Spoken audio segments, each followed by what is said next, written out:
Hello students, we are starting with the chapter of interstate disparities in the pattern of development. What is interstate disparity? Interstate means it is a regional disparity. Regional disparity means that few regions of the country are highly developed while others are quite backward. According to Professor N.J. Kurian, he has divided the regions into two parts, the regions which is situated at the center of India like Bihar, UP, Odisha, and the regions which are situated at the periphery of the country. He is of the opinion that the regions which are at the center, they are the backward, and the regions at the periphery, they are more developed. The pattern of interstate disparities. Now we will discuss about what are the disparities in the different aspects of the different states.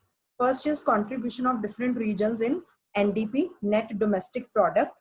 If we talk about high income states like Maharashtra, Tamil Nadu and Karnataka, they are sharing about around 14%, 8% and 7% of in the Indian net domestic product, while Bihar, Assam, Jharkhand, they are contributing only around 1 to 3% in the GDP, which shows that there is a disparity in the different states. Then let's talk about per capita income. Per capita income means per person income, which is calculated by dividing the national income with the number of persons. Like right here, we have discussed about the high income states and low income states. If you talk about high income states, Goa, Haryana, Kerala, Gujarat, their per capita income is, they varies from 1 lakh 24,000 to 2 lakh 75,000 around. While in case of Bihar, UP, Assam, it is only 31,000 to 56,000. That shows that it is in thousands. The income per capita income of the low income states is in thousands, while the highly developed states, here the per capita income is around 2.75 lakhs. Then is agriculture production. If we talk about how much the share a state is holding in the India's food grain production, UP, Madhya Pradesh, they are having around 16%, 12%, 11 or 6.5% in the total food grain production. While we talk about Goa, Goa is a state which is contributing very less, around 0.05% share. Like Odisha 2.55 and Kerala is only 0.22, Chhattisgarh is 2%. Their aggregate is their contribution is less than 3% in the total food grain production of India. Agriculture productivity is measured on the basis of per hectare production, right? Agriculture production, which the point last we have discussed, is the total production of the agriculture food grain production. Agriculture productive means per hectare what is the production rate of the country. There are highly producing states like Punjab, Haryana, West Bengal. They are contributing around, their production is around 4,000 per hectare, 4,218 kgs, right? But in case of Maharashtra, it is only 1,000. Rajasthan, Madhya Pradesh, they are evolving around 1,000 to 1,200 kgs only. Industrial production and the development of in the factory sector. If we talk about what is the total value added in the manufacturing sector or the factory sector, Tamil Nadu is highest with the 20.3%. Maharashtra is 20.3%, Tamil Nadu is 10%, Bihar is only 0.2%. That means there is around 20 times more Maharashtra is contributing. Then development of infrastructure. In Punjab, Haryana, total irrigated area is around 98. Per capita power consumption is 310, motor vehicle 226, bank offices per 1 lakh person is 16, while in case of Bihar, it is only 61, 24, 30, and they are much times less than the other developed states. This is a lack of development of infrastructure is the basic reason behind the lack of development of the different backward states. Then is development of the private investment. States like Maharashtra, Gujarat, Tamil Nadu, they have received more investment proposals as compared to Bihar, Odisha. People don't want to, for even foreigners, private sector don't want to set up their industries in Bihar and Odisha in the backward areas because of less market opportunities there. They always want to set up where there is a more customer base, high per capita income of the people, so that they can sell their products at the remunerative prices. Then is national level financial institutions. They also providing assistance to the above mentioned developed states other than the other ones. Then is literacy rate. As per the census report 2011, Kerala has the highest literacy rate of 93%, while Bihar has only 63%. Because of the people are illiterate, they are having lack of training skills, they are not able to develop their states. Then is poverty line. There is in Bihar around 33% people are below poverty line. Chhattisgarh 40% people are below poverty line. Odisha 30%. Goa, Kerala, Punjab around 5 to 8% people are below poverty line. That means people belong to high income category or middle class. They are in contributing more in the development of the states. Then is infant mortality rate, IMR. Right, infant mortality rate means the children between the age of 0 to 1, how many children are going for the, they are having the death rate among the old infants of the age between 0 to 1 year per 1000 per annum. In backward states, there is a high IMR because of the poor health standards. They are not able to keep up the life of their infants. Then what are the reasons? We have studied there are a lot of regional imbalances in the below poverty line people, infant mortality rate, agricultural production, factory contribution, in the contribution of GDP, NDP. Now, what are the reasons that these regional imbalances exist? First of all, improper economic planning. That means our 5-year plans, 3 years plans, which are formulated by the government, they are insufficient. They are having some problems, failures.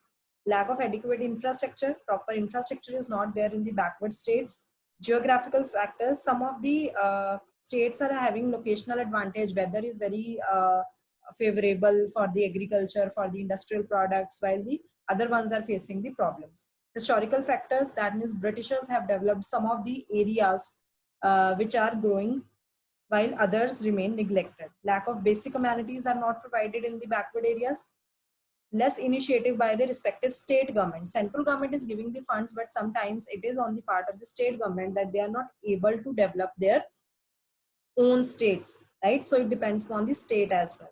Effects of green revolution policy, which has focused only on Haryana, Punjab regions, other regions have remained neglected. Lack of proper credit facilities in the backward areas because of the lack of setup of the financial institutions in those areas. Funds don't reach the backward areas.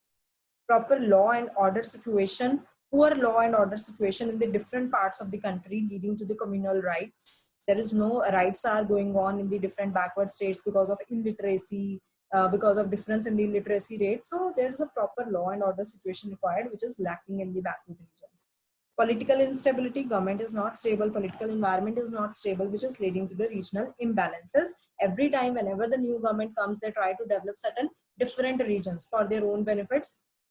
That's why these are some of the causes of the regional imbalances. Government measures to remove regional imbalances. In order to remove these imbalances, government has tried a lot of measures to remove it. Special area development programs, depending upon the requirements of the areas, government has developed certain ADPs which will focus on those particular problems. Tax incentives are given in the backward regions. Those industries which are set up in the backward regions, they are given tax holiday. That means they need not to pay tax for the 5 years or 10 years. Then after that, tax subsidies are given, different rebates are given to them, incentives are given to them. More central funds, government is providing more funds in the 3-year plans towards the backward regions. Then government has also started central investment subsidy scheme. That means they have divided all the regions into 3 parts.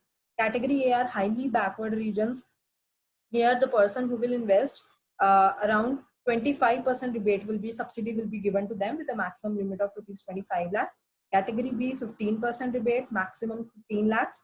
Then category C 10% rebate with a maximum limit of 10 lakh rupees, right? So all those who are investing in these 3 categories will get certain rebates. Then is concessional soft loans are given by various financial institutions like State Financial Corporation, State Industrial Development Bank of India, IFCI, IDBI. The main aim is to provide concessional loans, or called as soft loans. Backward region grant fund has been established by the government, which has replaced Rashtriya Samvikas Yojana. Then state government incentives in the form of concessional water supply, electricity, various tax exemption. Even the state government is also providing these exemptions to them. Development of the infrastructure has been developed by them so that every state can enjoy the benefits of the developed infrastructure.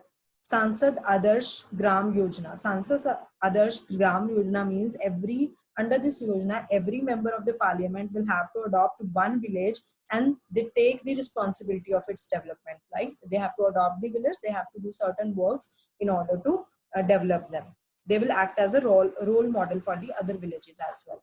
So these are some of the measures taken by the government. Now the last topic is what are the suggestions to remove this regional disparity. First of all, adequate monetary fiscal incentives, benefits in the budget should be given to the backward areas, proper allocation of the funds in the 5-year plans, development of the infrastructure, development of the small scale industries. Public sector enterprise should be developed because private sector are more oriented towards earning the profits. They don't go for the social welfare, which only the public sector enterprise would do.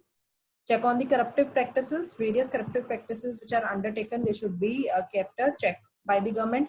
Then special training programs should be developed for the backward areas so that they can enhance their entrepreneurial skills. So after that, Dr. APJ Abdul Kalam, he wrote a book, and in his book, he has given a scheme named Pura. Pura means providing urban amenities in the rural areas. That means in rural areas, certain amenities which we are offering in the urban areas should be transferred, right? So the scheme has 4 features. First of all, physical connectivity. Physical connectivity say that the villages should be connected with the finished markets through roads. Electricity should be provided to them. Digital connectivity says that different kinds of telecommunication facilities should be given to them. Broadband services connectivity should be given to them so that they become digitally present. Knowledge connectivity means the effort should be made to enhance their knowledge by setting up different schools, colleges, universities, educational institutions, training centers, so that their knowledge can be enhanced. Then economic connectivity means they should be connected with the economic activities of the country in order to enhance their production. Different factories, outlets should be set up. So we are done with this chapter. Thank you so much.